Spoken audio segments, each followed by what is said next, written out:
There's a stretch of highway outside Baton Rouge that locals avoid once the sun goes down. It's not dangerous, not in any obvious way. No sharp turns, no drop-offs, no missing guardrails. Just a long, straight ribbon of asphalt running past swamp and sugarcane, marked by a single green sign that reads, Mile 117. But if you ask anyone from Ascension Parish what happens there after midnight, they'll tell you the same thing. They'll tell you about the girl. The story goes back decades. Every Mardi Gras season, drivers heading toward New Orleans report seeing a barefoot young woman walking along the shoulder, dressed in a shredded party gown, her skin pale as candle wax, beads tangled in her hair. Some say she waves for help. Others say she just stares, eyes glassy and reflective in the high beams. And if you pull over, she's gone. The first known report came in February of 1963. A man named Joseph LeBlanc, driving home from Baton Rouge after a late shift, claimed he nearly hit a woman staggering on the road. He swerved, braked, and jumped out to check on her. There was no one there, but his headlights caught something glimmering on the pavement, a handful of broken purple beads and a wet footprint. When he told police, they searched the area and found nothing. No body, no shoe prints, no evidence of a hit and run. They wrote it off as exhaustion or a prank. But a week later, another driver called in the same thing. Same description, same location, same beads. Over the years, the sightings multiplied. State troopers started calling her Mardi Gras Marie. The legend says she was once a local girl, a 19-year-old named Marie Boudreau, who'd gone missing after the 1957 Mardi Gras parade. She was last seen hitchhiking home toward Gonzales with a group of friends. They never made it. Their car, a powder blue Ford sedan, was later found half-sunk in a bayou about a mile east of mile marker 117. 3 bodies were recovered. Marie's wasn't. The official cause of death, accidental drowning. But no one ever figured out how the car veered off the road without leaving skid marks, or why one of the passenger doors was missing entirely. Locals said the swamp took her. By the 1980s, her story had grown into full-blown folklore. Truckers said she appeared most often during fog or light rain, the kind of weather that blurs the horizon and turns the swamp water silver. She'd walk with her head bowed, as if listening. Some claimed to hear music faintly when she appeared, a brass band in the distance, playing a dirge that faded as soon as they rolled down their windows. Others swore they'd seen her reflection appear in their rearview mirror, sitting silently in the back seat for just a second before vanishing. One man, a delivery driver named Elijah Harris, told his story on a local radio show in 1998. He said he was heading south when he saw a girl walking barefoot along the white line, holding her shoes in one hand. I slowed down because I thought she was hurt, he said. Rolled down my window, called out to her. She didn't turn. Then she looked at me, and I swear to God, her eyes were glowing, like the reflectors on a sign, just silver. I blinked, and she was gone, but I could still smell swamp water in the cab. A week later, Harris's truck was found abandoned near that same stretch. Engine off, headlights still on. He was discovered in the driver's seat, unconscious but alive, his radio still tuned to static. When he came to, all he could remember was hearing a woman's voice whispering, "Take me home." He never drove that route again. The strangest part came years later, in 2011, when a local documentary crew tried to film a short about the legend. They set up night vision cameras along the shoulder between markers 116 and 118.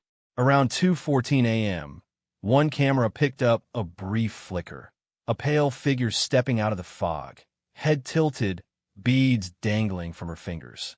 The image lasted 3 frames before the feed went white.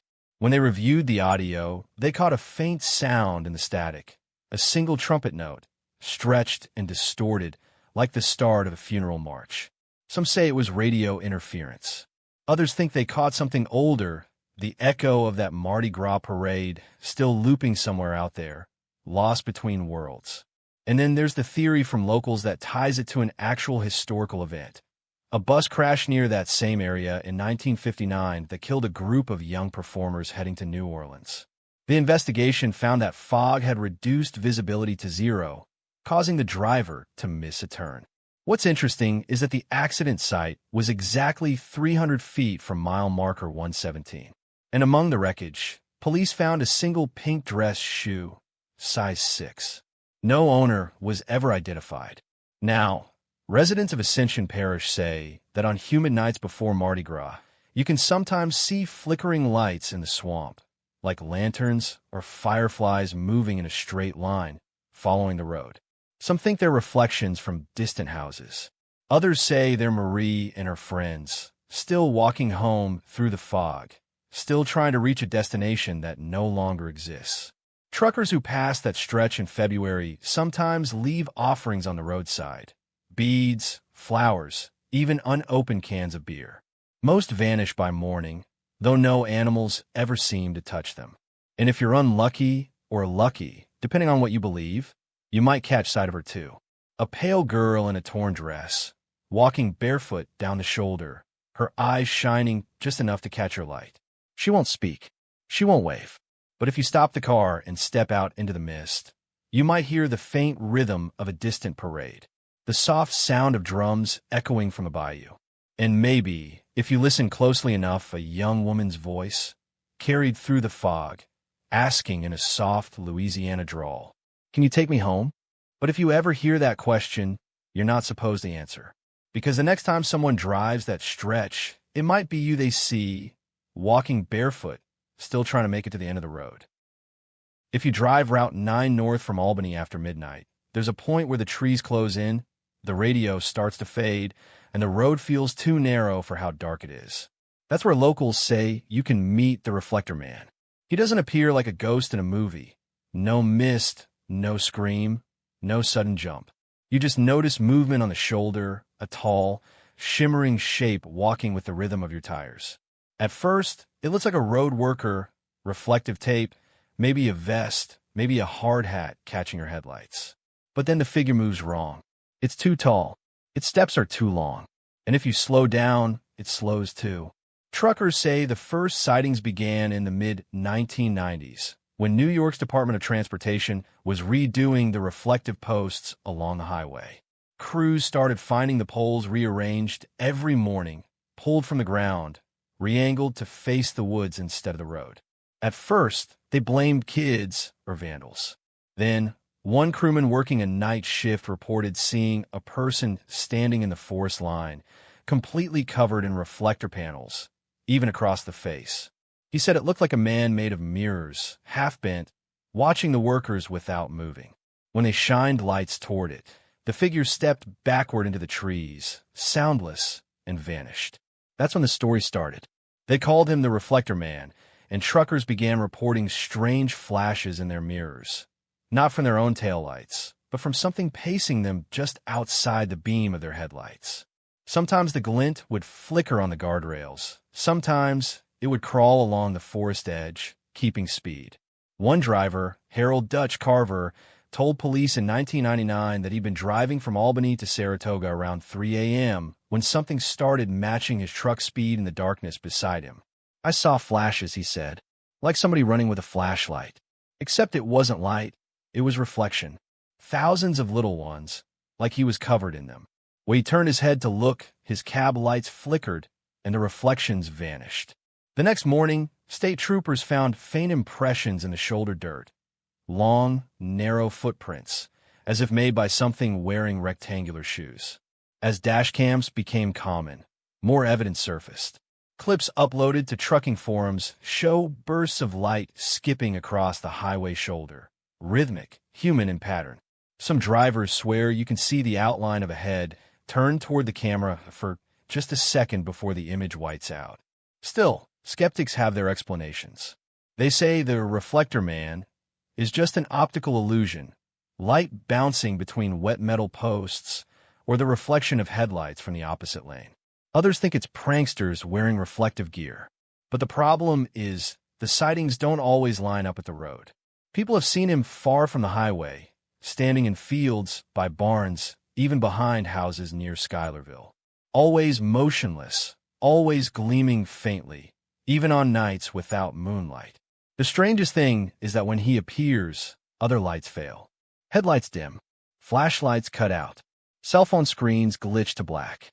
It's as if the reflector man absorbs light the same way he reflects it. In 2004, a local photographer named Melissa Quinn was driving home from a wedding shoot around midnight. She noticed something tall on the shoulder near Mechanicville, a silvery shape swaying side to side. Thinking it was a trick of exhaustion, she slowed. Her high beams caught it full on. For a moment, she saw it clearly. A man nearly 7 feet tall, every inch of him covered in reflective tape and shattered glass pieces, shimmering like a mosaic. But where his face should have been, there was only darkness. Then, she said, it raised its hand. Melissa's car engine died instantly. Her dashboard went black, headlights too. When power returned seconds later, the road ahead was empty. She drove home shaking. The next morning, she found her car's chrome grille warped and pitted with hundreds of tiny dents, like something had tapped it repeatedly with a nail. A few months later, construction crews widening that same stretch unearthed a small section of rusted guardrail, bent in half and wrapped with melted reflective tape. There were no records of an accident there. Locals in the area started to connect the dots. In the early 1970s, a man named Alan Drury, a road safety engineer, had been working on reflective sign prototypes near Route 9. He'd gone missing one evening after leaving a site near Mechanicville. His car was found parked by the road, engine off, lights on. In the back seat was a toolbox filled with broken reflector lenses. Drury was never found, but his notebook, recovered from the trunk, contained one odd entry on the final page. Light sticks to him now. It won't come off. No one knows what that meant. Today, Route 9 remains one of those roads people instinctively drive faster on after dark.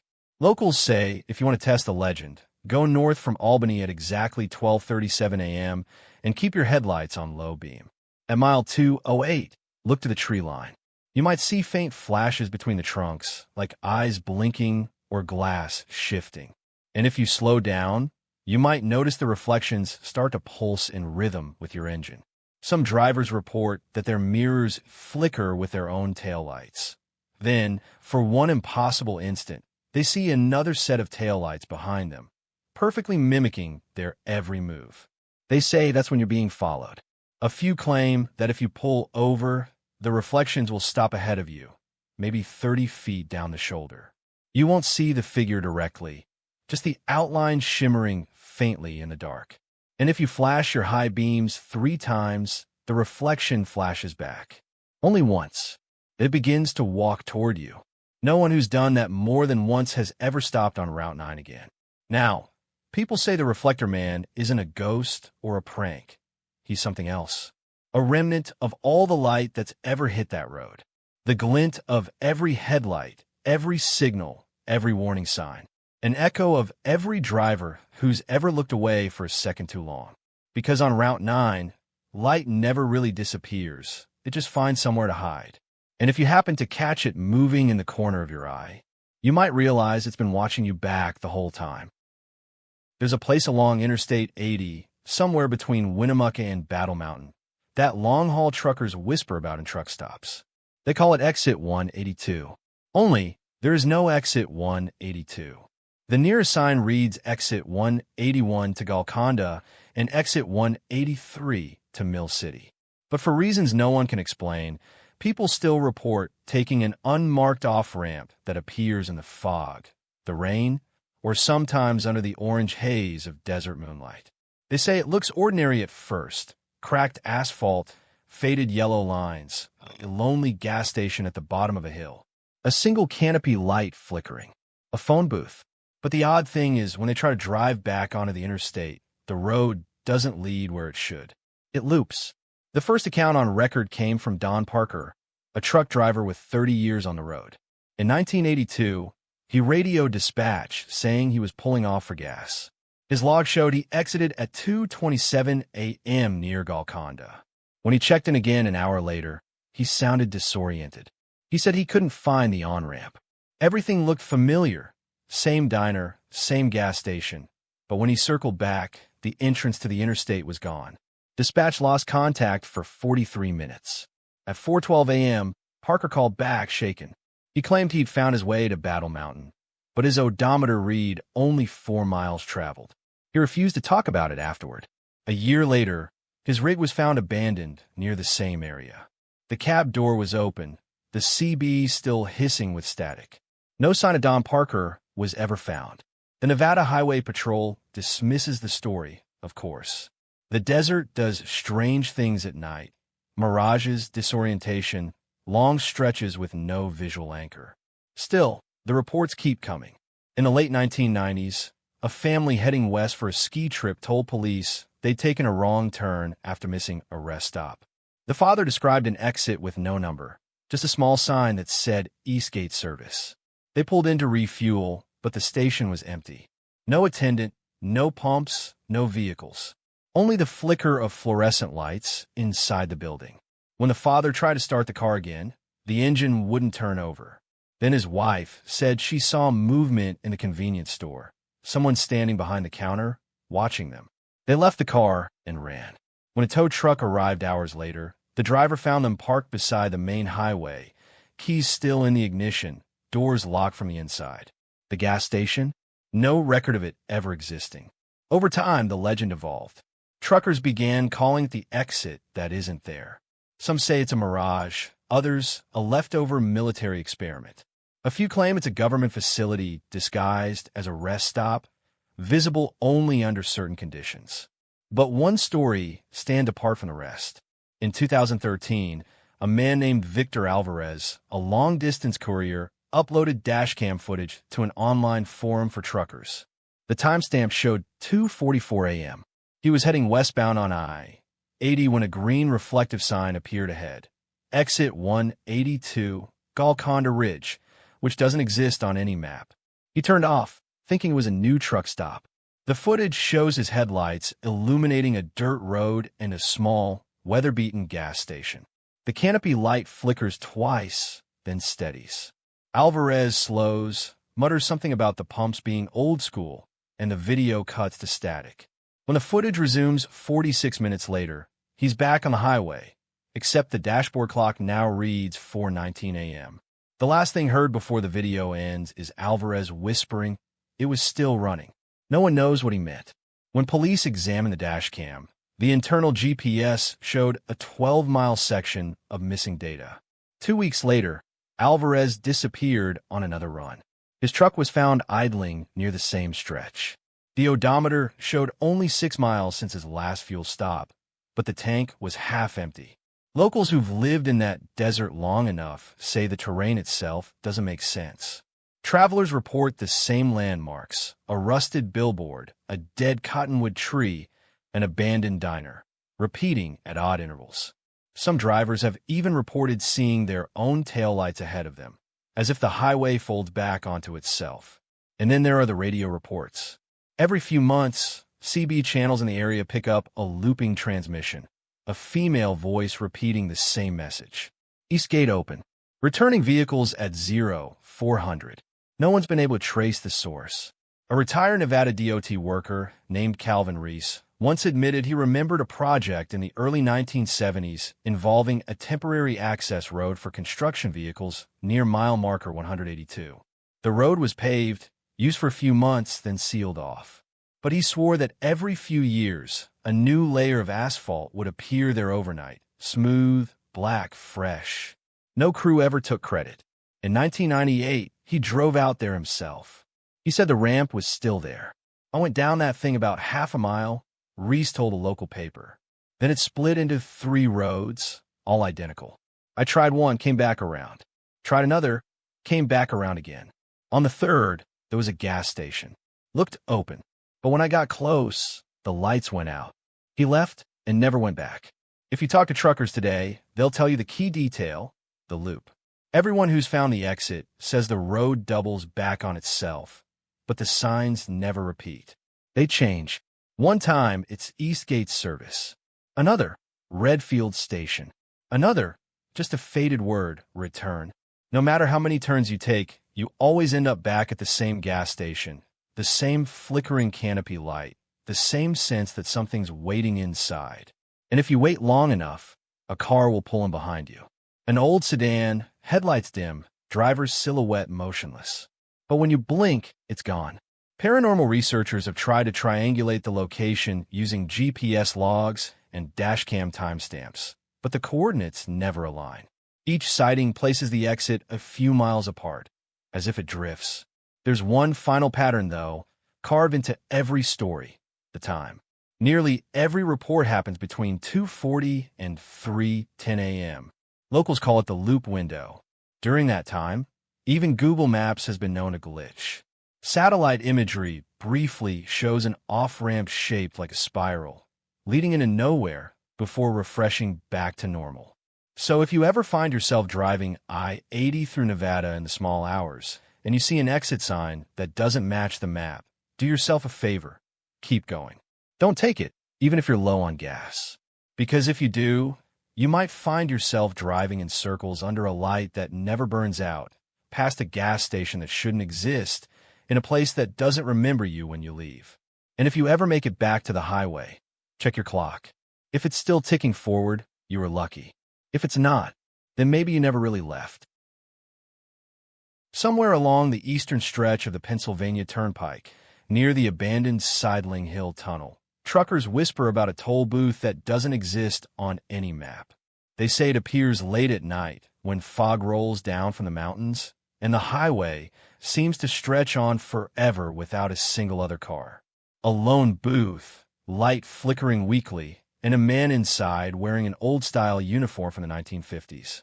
Most drivers mistake it for a historical exhibit, maybe a leftover checkpoint from before Easy Pass took over. But those who stop quickly realize something's not right, because the man inside, the toll keeper, never moves quite right. The story starts in 1979 with a driver named Earl Watson. Earl had been hauling for 30 years through snow, hail, and worse, and he wasn't the type to scare easily. Around 2 a.m., outside of Breezewood, he saw the booth ahead, a small square of light in the fog, perfectly centered between the lanes. He slowed, rolled down his window, and reached for his change. The man inside looked older than dirt, pale, with deep-set eyes and a clean gray uniform pressed to perfection. He smiled faintly and said, "Evening, driver. You're on the old road tonight." Earl paid the toll, a handful of coins, and the man dropped them into a small metal drawer.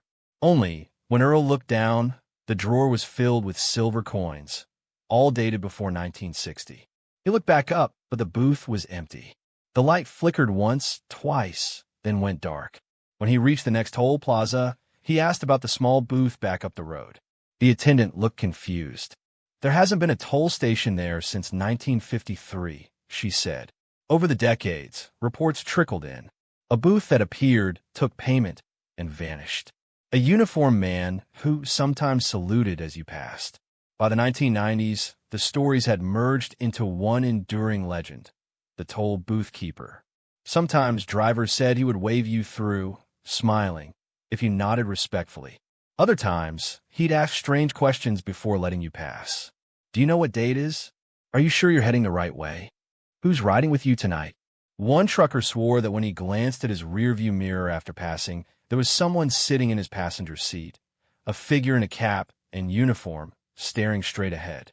When he pulled over minutes later, the seat was empty. But there was a paper toll ticket folded neatly on the dash, stamped PA Turnpike 1956.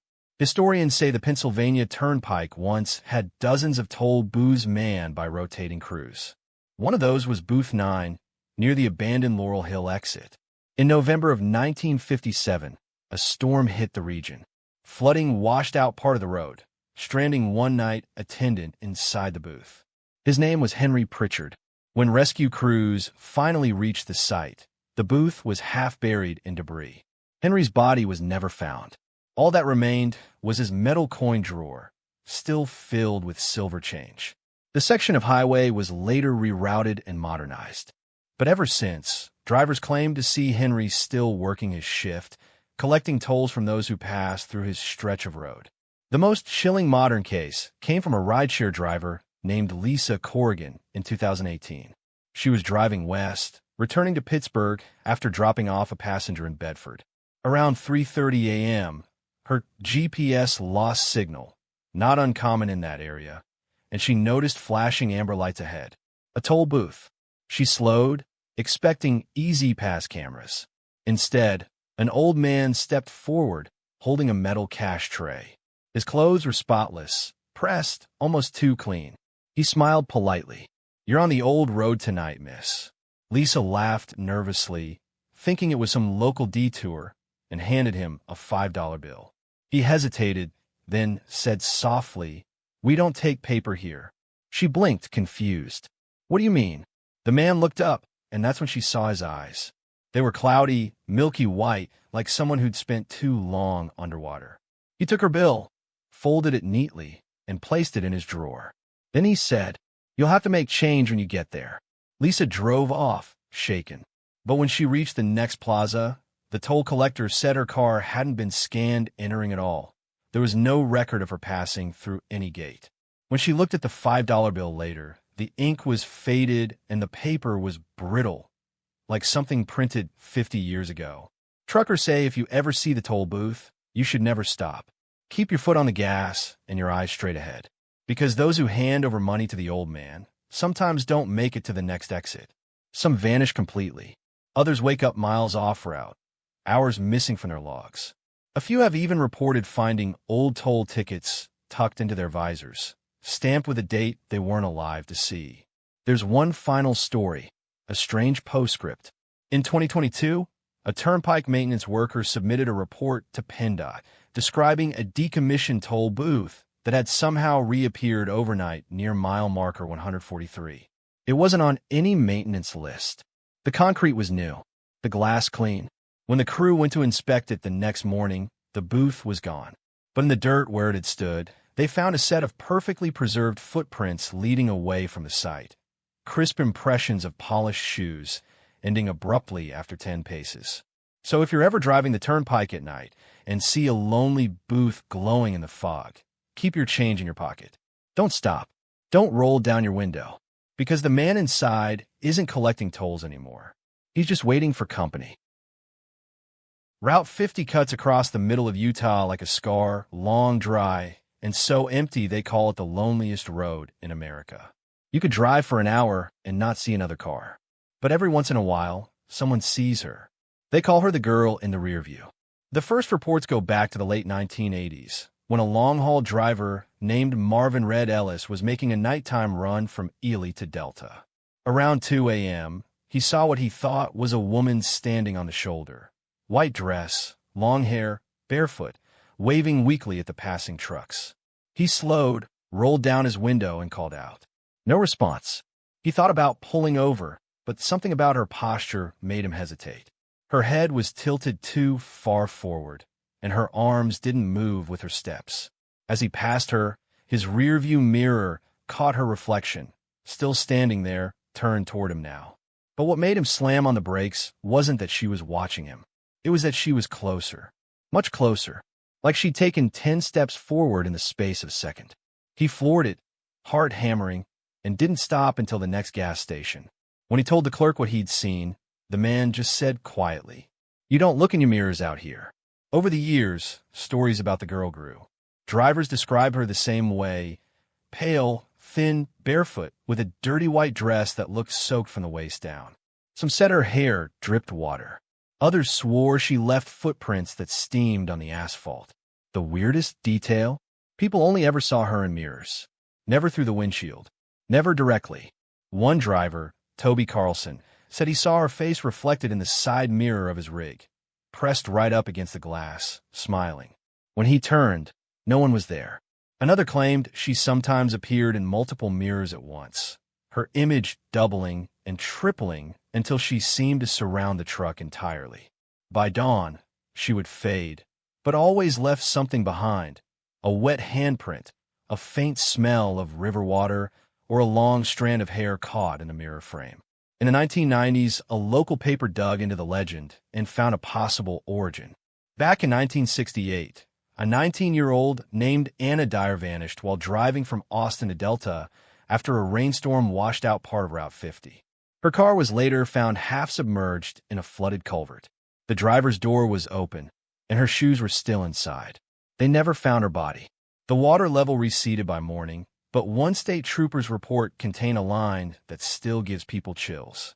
Strange reflection seen in water near crash site. Looked like a face. Since then, truckers have treated that stretch of Route 50 with wary respect. They say if you drive there after rain, keep your mirrors angled down, or better yet, fold them in entirely.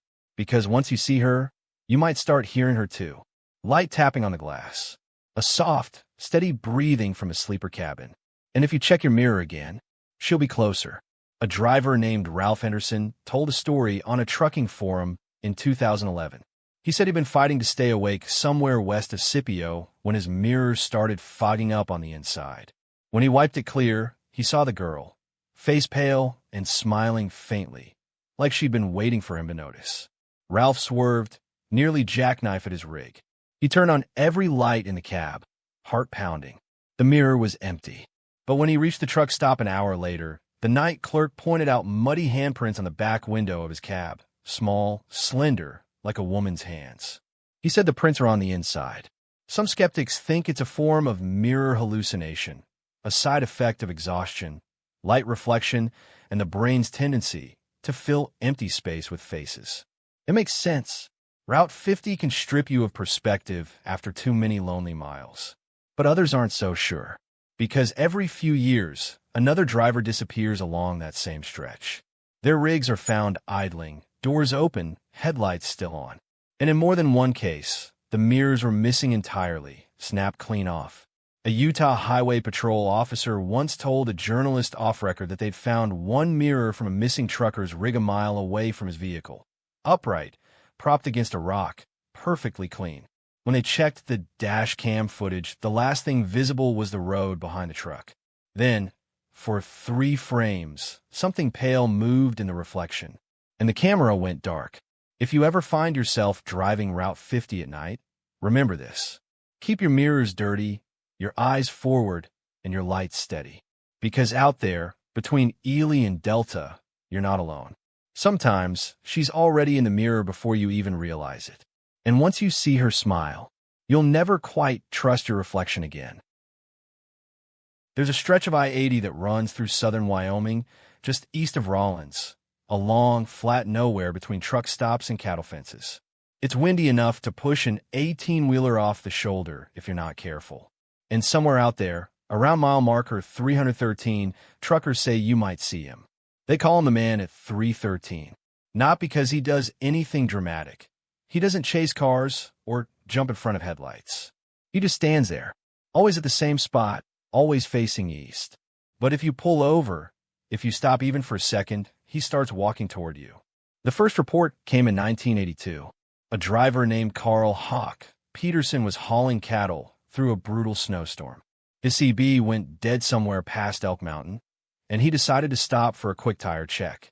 He left his rig running, grabbed a flashlight, and stepped out into the wind.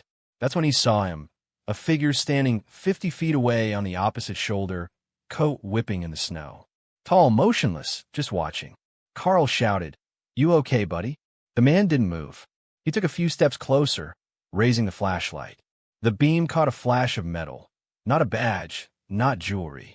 Something like a strip of chrome across the man's face. Before Carl could say another word, his radio crackled back to life.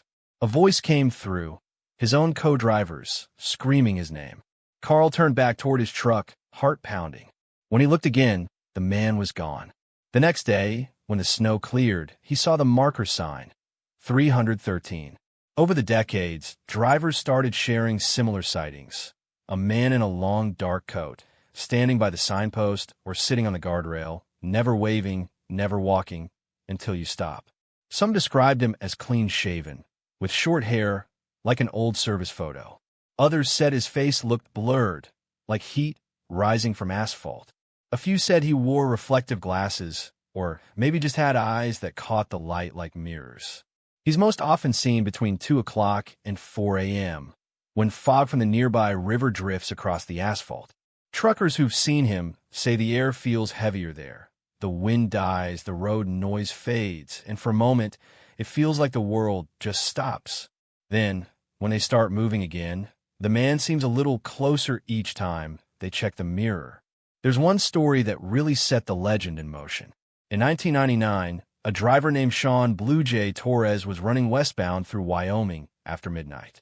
He'd been driving for 19 hours straight, barely keeping his eyes open.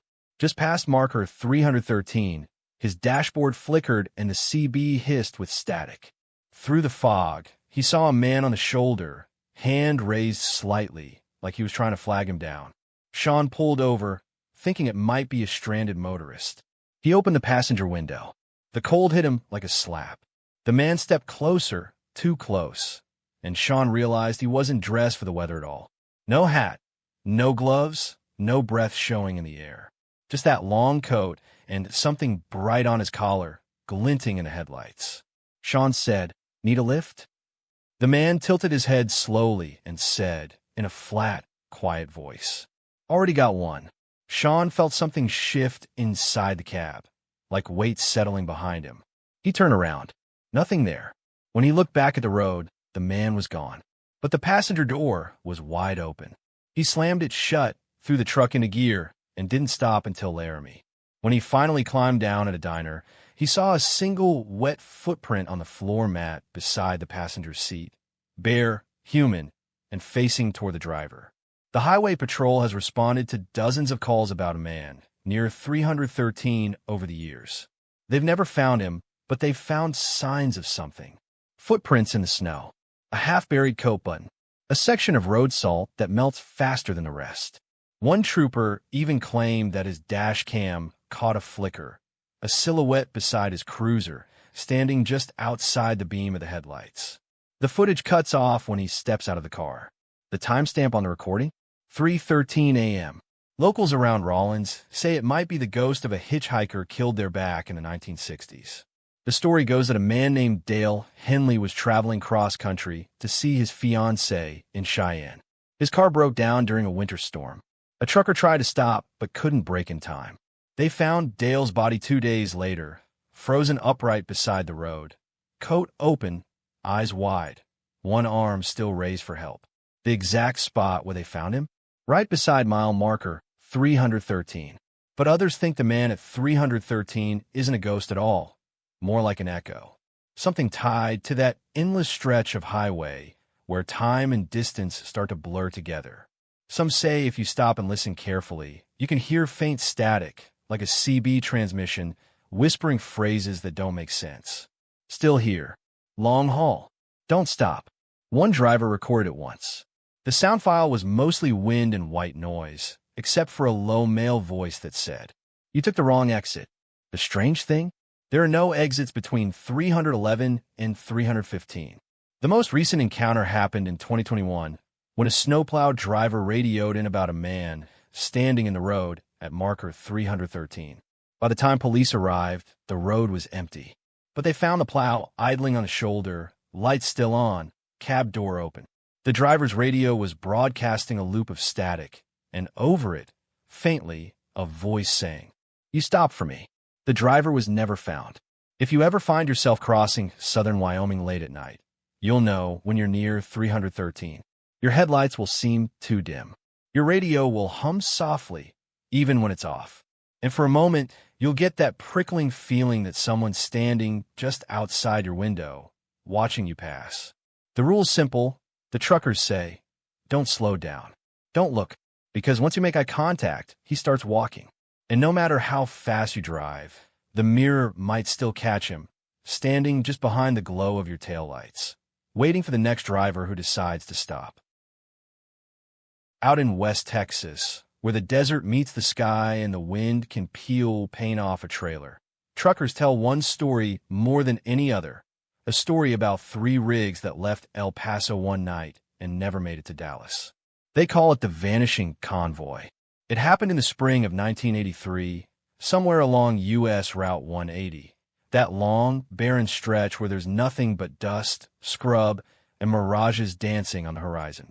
The 3 drivers were all regulars in the same haul company: Charlie Big Smoke Lutz, Donnie Herrera, and Pete Collier.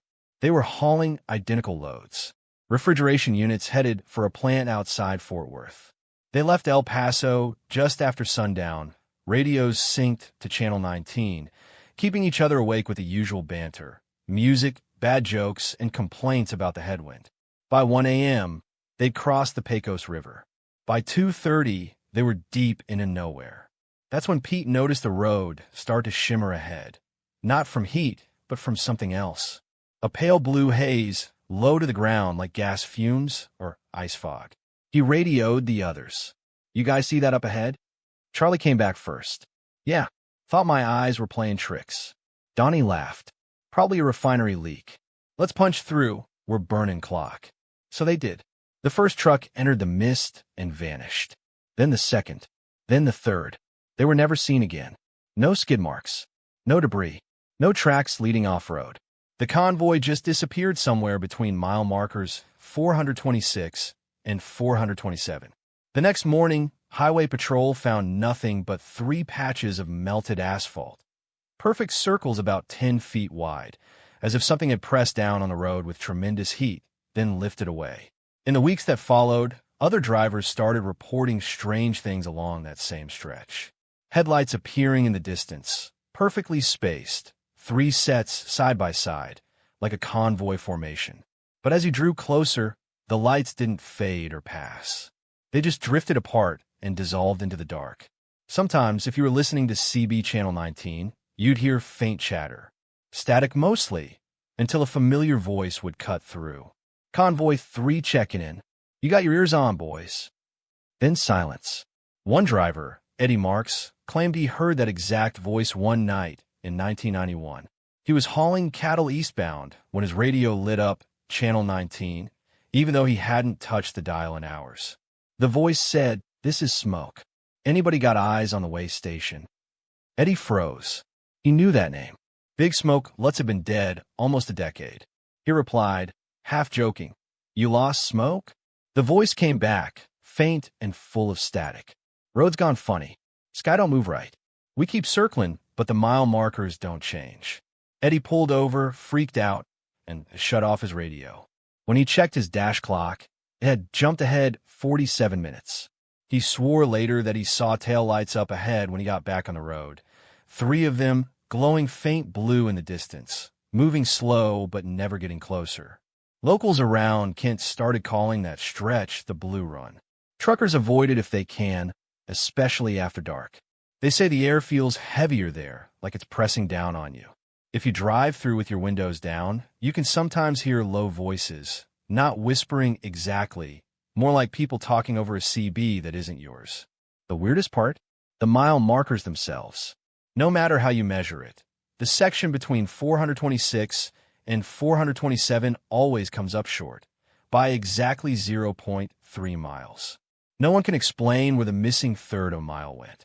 In 2006, a highway engineer named Martin Keene ran a survey through that area. He was mapping soil shifts for resurfacing when his drone feed glitched. Not crashed, just froze for exactly 11 seconds. When playback resumed, the drone was still flying the same route, but the landscape below looked wrong. The road was cracked and overgrown, and 3 rusted trailers sat in a line across it, burned out and skeletal. And the feed cut out for good. When Keene checked GPS metadata later, those 11 seconds had no coordinates. The drone system logged it as being off-network. Some think the convoy drove into a sinkhole, or that a military test went wrong out there in the desert and vaporized them. But others, the ones who've driven that highway at 3 a.m., say it's something older, something tied to the land. They talk about ghost lights, blue and slow-moving, that drift above the scrub before vanishing into the ground. Navajo stories speak of the place where the earth breathes, a kind of door that opens once in a generation. Maybe the convoy just happened to be there when it opened. The most famous encounter happened in 2017, when a YouTuber and amateur storm chaser named Caleb Rios uploaded a short video called Phantom Truck Lights, Route 180. In it, he's driving alone through the desert at night, camera fixed on the road ahead. For about 15 seconds, everything looks normal to a lane highway, wind noise, faint music. Then 3 distant lights appear. They're in perfect formation, low, white, steady. He calls out, "Looks like a convoy." The lights grow brighter, but never approach. The camera flickers. The odometer freezes. And for a split second, you can see something impossible. Shapes of trucks, matte black against the haze, windows dark, tires not touching the road. Then the lights vanish, and Caleb's audio cuts out. The video ends there. When viewers later analyze the footage, they notice the last frame's timestamp read 3:27 a.m., but the car's clock showed 2:40. 47 minutes missing. Same as Eddie's story 30 years earlier. Today, Route 180 is still open, though that stretch rarely sees traffic after midnight. Truckers have a simple rule. If you see 3 lights ahead, spaced evenly and moving smooth, don't flash your beams, don't answer the radio, don't even look too long. Because if you do, the road might start to change beneath you. The stars might slide out of place, and the mile markers might start counting backwards. They say on some nights, if the air is clear and the wind's quiet, you can still hear the faint growl of diesel engines where the desert should be silent. 3 of them, perfectly in sync. And sometimes, if you listen long enough, a voice will drift through the static. Convoy 3 checking in. Anybody got eyes on the way station? And if you ever answer back, even by accident, your radio might go dead for exactly 47 minutes. Then, when it comes alive again, you might hear something else. Tires crunching gravel right behind you, though no lights follow. And if you check your mirror, you'll see 3 faint glows in the distance, pacing your speed. Not behind you, not ahead, beside you, just for a while, until the blue haze rolls in. Then they're gone. The stretch of Route 191 that runs through the red desert between Bluff, Utah, and Chinle, Arizona, feels like a place carved out of time. A long, empty artery cutting through sandstone cliffs and open silence. The radio dies out there. Cell service too. It's just the hum of the tires, the low growl of the engine, and the endless desert swallowing sound. Truckers call it the quiet corridor. But sometimes it isn't quiet at all. It started with CB chatter, ghost signals, voices coming through dead channels. Old truck radios picking up calls that shouldn't exist.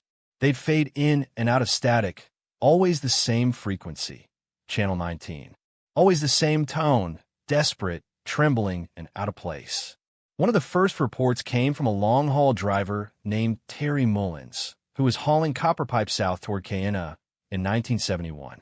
He was cutting through a stretch of Route 191 around 3 a.m. when his CB crackled to life. At first, it was just white noise, that steady hiss you get out in the desert. Then he heard a voice. Mayday, Mayday, this is Canyon Bus 6 to 7. We gone off the road. God, we're... Then static. Terry called back, thinking maybe it was a vehicle in trouble somewhere nearby. But there was no response. Just faint music playing through the interference. A choir, singing low, almost like a hymn. He pulled over and reported it by radio relay to a highway dispatcher in Monticello. They said they hadn't received any distress calls in the area.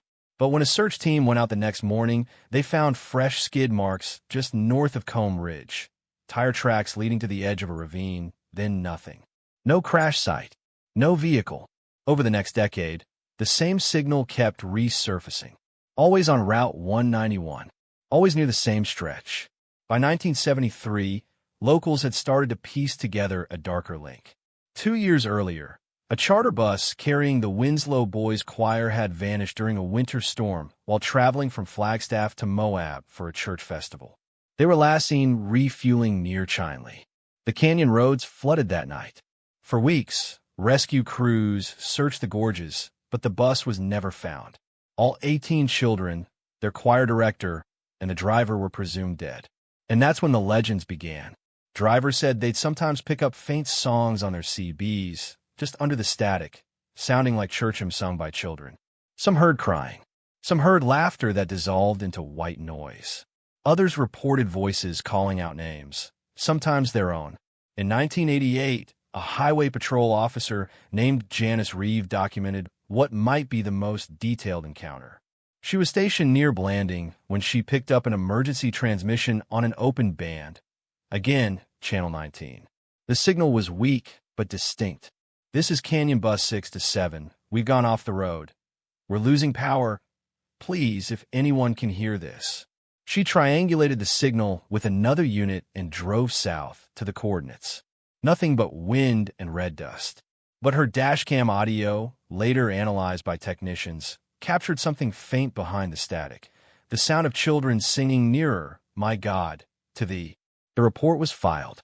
The incident classified as unverified. Then, in 2001, something stranger happened. A group of off-roaders exploring the canyons near Mexican Hat discovered an old bus frame half buried in sediment. Rusted, gutted by time, windows shattered. The VIN number had long eroded, but investigators traced the make and model to a 1950s International Harvester, the same type used by the Winslow Choirs Charter Company. The bus was empty. No remains, no records. Just an old-school placard above the windshield reading Canyon 6 to 7. Locals said the find should have ended the story, but it didn't. The radio calls continued.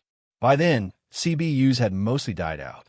But even modern truckers with digital rigs reported their radios glitching near Comb Ridge. One Arizona driver told a podcast in 2014 that he'd heard what sounded like a child reciting scripture through his Bluetooth speaker, even though he didn't have a CB at all. He said it came through the cab speakers as if something had hijacked the system. When he looked at his dashboard clock, the time had frozen at 3:12 a.m. That same year, a highway maintenance crew discovered something odd while repaving a section near the old ravine. A patch of asphalt beneath the surface embedded with glass fragments and twisted metal. When tested, the debris contained trace amounts of melted copper and paint residue, matching a 1951 Harvester bus, the same spot where those skid marks had been first found. Now, the local folklore says the lost bus never really left. That somewhere between the static and the silence, it's still broadcasting, still trying to reach someone who can help. Night drivers tell similar stories. They'll be rolling through the desert when the radio suddenly hisses to life.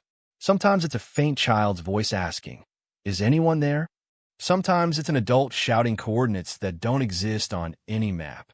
The call's always in the same way, the same burst of static, the same 3 seconds of choral singing, and then silence. Some say it's just atmospheric bounce, signals reflecting off the canyon walls, creating phantom transmissions.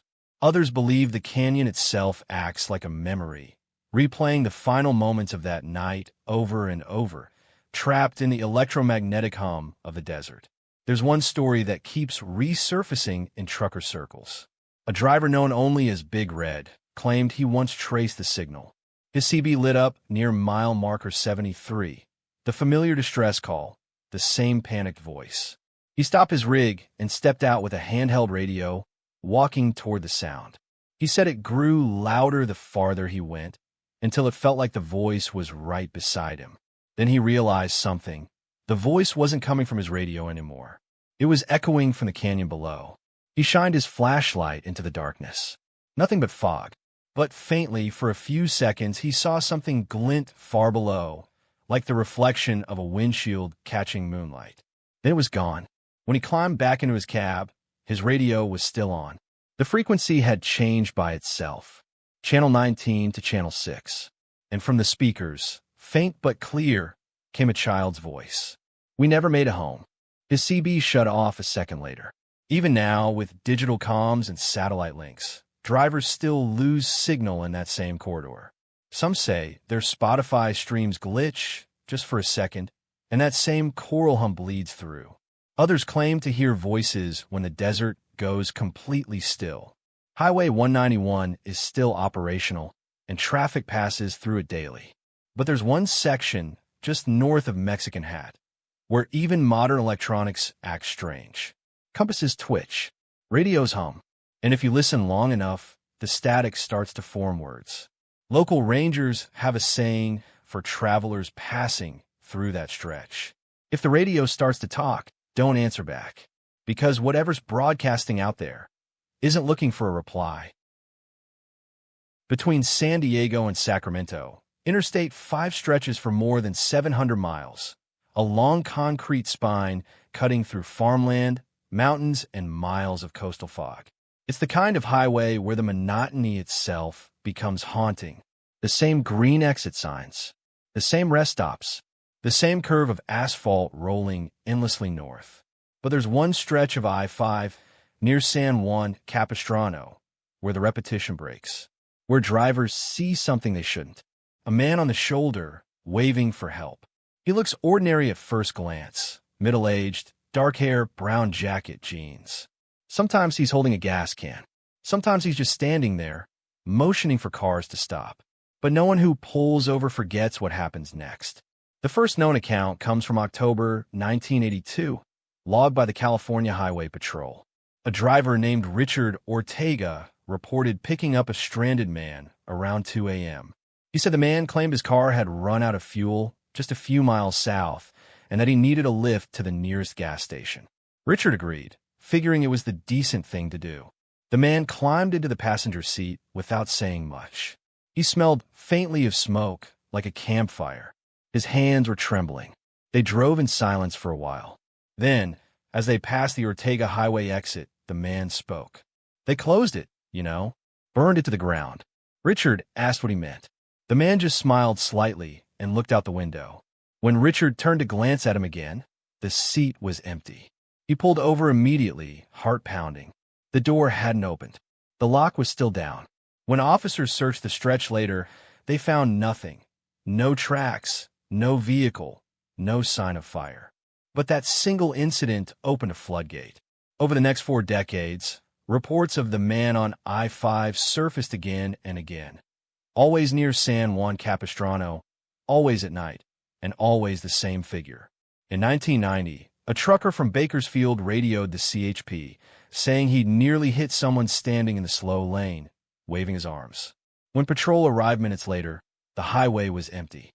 But they noticed something strange, a faint trail of ash leading from the shoulder into the center divider. By dawn, it was gone. An amateur investigator named Hannah Chun compiled 23 separate witness statements between 1990 and 2015. Everyone described the same man, the same clothes, the same line about the burned gas station. Chun traced that clue back to a real event. In 1982, a service station just off the Ortega exit had caught fire after a tanker spill. The night clerk and one customer were killed instantly. The customer's name was Daniel Ruiz. He was last seen trying to wave down traffic. The resemblance between Ruiz and the descriptions of the highway figure was uncanny. Same build, same hair, same jacket. The coroner's report noted that Ruiz's remains were badly burned. His watch melted into the skin of his wrist. For years after, drivers said they saw the glint of a wristwatch when their headlights hit him. Sometimes it flashed red. The CHP eventually stopped taking reports. Too many false alarms. Too many night drivers seeing shapes in the fog. But the sightings never stopped. One woman in 2006 claimed the man stepped in the lane right in front of her. She swerved and clipped the median barrier. When she got out, shaking, there was no one there, but a faint scorch mark ran along the asphalt where she'd seen him standing. Dash cams have caught glimpses too, quick, low-resolution shapes by the roadside. One video from 2012 shows what looks like a person lifting an arm in the dark before the headlights hit full frame. When the car passes, there's nothing there. Skeptics say it's just a coincidence, a trick of the sodium lights and fog. But there's something specific about the timing that unnerves even the rational-minded. The man always appears between 1:55 and 2:15 a.m., the exact window the original gas station fire was reported. Local folklore has wrapped itself around the event. Some call him the gas man. Others, the lost customer. Truckers just call him the waver. They say if you pass him and look back through your mirrors, you'll see his reflection standing in the lane behind you, closer each time you blink. One driver, interviewed for a regional paper in 2017, described something worse. He said he saw the man waving just past a bend near the Capistrano overpass. He slowed to check, but the figure vanished. Moments later, his car filled with the smell of smoke. The heater had been off, the vents cold. He pulled over, thinking something was burning under the hood. When he opened it, everything was normal. Then, from the empty back seat, he heard a man's voice. "Can you take me to the gas station?" He left the car and ran half a mile to the next rest stop. Locals have their own rules now. Truckers say to never stop for anyone near that exit between midnight and 3. If you see someone waving, keep driving. Don't roll down your window. Don't make eye contact. And whatever you do, don't mention the fire. The old site of that gas station still exists, or rather, what's left of it. Hidden behind a tangle of eucalyptus trees and chain-link fencing, you can still find the cracked foundation, the melted concrete, the remains of a sign whose paint has long peeled away. Some say if you go there late enough, you can still smell the faint odor of gasoline mixed with smoke. A few thrill-seekers have tried spending the night nearby. None lasted more than an hour. One, a podcast host from LA, claimed she brought a handheld radio to record ambient noise for her show. Around 2:07 a.m., her audio captured a faint tapping, 3 beats, then silence, followed by a whisper so low it was almost missed. When slowed down in post-production, the voice said, "Can I get a ride?" The static that followed sounded like wind rushing through a car window. Even now, decades after the fire, the sightings persist. Rideshare drivers talk about phantom pings that vanish before they can accept the ride, all near the same coordinates. CHP dispatchers occasionally receive blank 911 calls from phones that don't exist in their system, logged to mile marker 83. It's always the same minute, 2:06 a.m. Whether it's the ghost of Daniel Ruiz or something older, something bound to the heat and asphalt of that place, no one knows. But the stories keep building, the details repeating like a loop caught in static. Some drivers say he's not waving for help anymore. That lately, he's just standing there, facing the road, waiting. And if you're driving through that part of I-5 some lonely night, if you see a man by the shoulder in a brown jacket, waving his arm like he needs a ride, you might feel that tug of decency, that urge to pull over. Don't, because once you do, once you stop for him, you might not be alone in your car anymore. U.S. Highway 41 cuts through the heart of Wisconsin, a long, mostly uneventful stretch of asphalt connecting Milwaukee to Green Bay. For most drivers, it's just farmland, rest stops, and the endless blur of headlights. But for decades, truckers have told a stranger story, something they call the convoy. It happens in the dead hours, usually between 2 and 3 a.m., somewhere between Fond du Lac and Oshkosh. You'll be driving north through the low fog, the radio playing softly when you see them in your mirrors. 3 dark trucks in perfect formation, headlights off, moving fast. Military green. No plates, no logos, and no drivers. The first report dates back to November 1958, when a dairy hauler named Jack Harmon swore he'd been overtaken by a convoy of Army transport trucks just outside Van Dyne. He said they came out of nowhere, engines roaring, passing him at impossible speed before disappearing into the mist. At first, he thought they might have been part of a military exercise. But when he mentioned it later at a diner in Fond du Lac, another driver told him he'd seen the same thing, the same formation, the same stretch of road. Only his encounter had happened in 1949, 9 years earlier. By the 1970s, the Phantom Convoy of 41 had become a staple of Wisconsin folklore. Locals blamed it on old training routes from World War II, back when the U.S. Army used the area for convoy drills.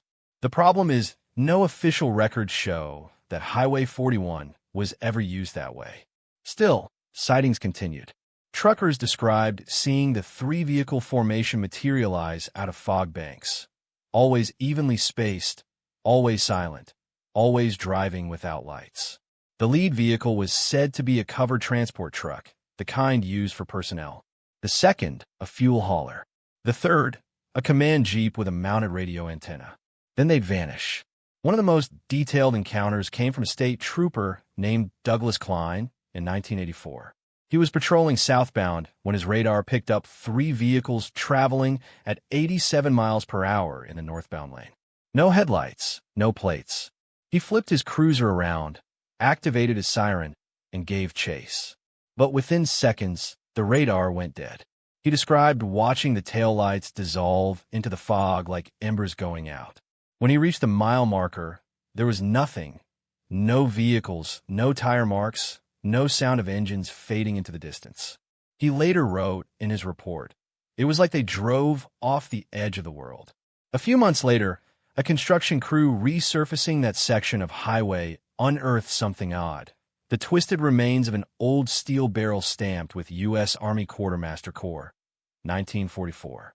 It was crushed nearly flat, buried just inches below the asphalt. That discovery reignited theories that the convoy might have been real once, part of a military shipment that never made it to its destination.